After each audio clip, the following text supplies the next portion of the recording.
Un incident rarissime qui a perturbé une dizaine de trains sur la ligne TGV Sud-Est et impacté des milliers de voyageurs qui ont donc passé le réveillon de Noël dans le train. Bonjour William Molinier. Bonjour. Alors un acte de suicide du conducteur d'un TGV est manifestement à l'origine de ces perturbations. Le chauffeur du TGV a sauté à 21h de la motrice qui était en circulation. Sans réaction du machiniste, la procédure d'urgence est alors mise automatiquement en route. Le train s'est arrêté plusieurs kilomètres plus loin et peu avant minuit, le corps sans vie du conducteur a été retrouvé à environ 2 kilomètres en amont du train. Ce sont au total 5 trains et 3052 voyageurs qui ont accusé un retard important à l'arrivée de la gare de Lyon où le plan Pégase a été déclenché pour pallier la fermeture des transports en commun. Des taxis notamment ont été réquisitionnés pour acheminer les usagers jusqu'à leur lieu final de destination.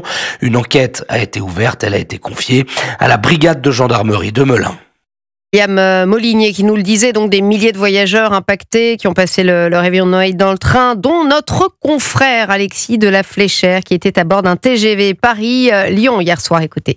On a entendu un énorme bruit, un impact en fait. C'est là que le train a freiné de toutes ses forces et s'est retrouvé donc complètement immobilisé à 25 minutes de Paris. On s'est tous un peu regardés dans le wagon en se disant bon là il y a quelque chose de grave. Et puis là il y a eu une première annonce très floue où en gros le contrôleur a dit pour l'instant on n'est pas en mesure de vous dire ce qui se passe. Ça peut durer extrêmement longtemps. On reviendra vers vous un peu plus tard. Et en fait ils ont quasiment jamais communiqué. À plusieurs reprises, moi avec d'autres voyageurs, on est allé demander un petit peu ce qui se passait parce que c'est humain. On a envie de savoir ce qui se passe, de pouvoir aussi alerter nos proches et leur dire vers quelle heure concrètement on va arriver à bon port. Mais on sentait bien qu'il y avait une gêne et qu'ils voulaient pas communiquer en fait. On a compris que c'était grave au moment où on a vu la gendarmerie, la police, le contrôleur qui était très tendu et toutes ces personnes circulaient en fait entre les wagons. Et je crois qu'à ce moment-là, on a tous compris qu'on allait passer beaucoup de temps dans le train.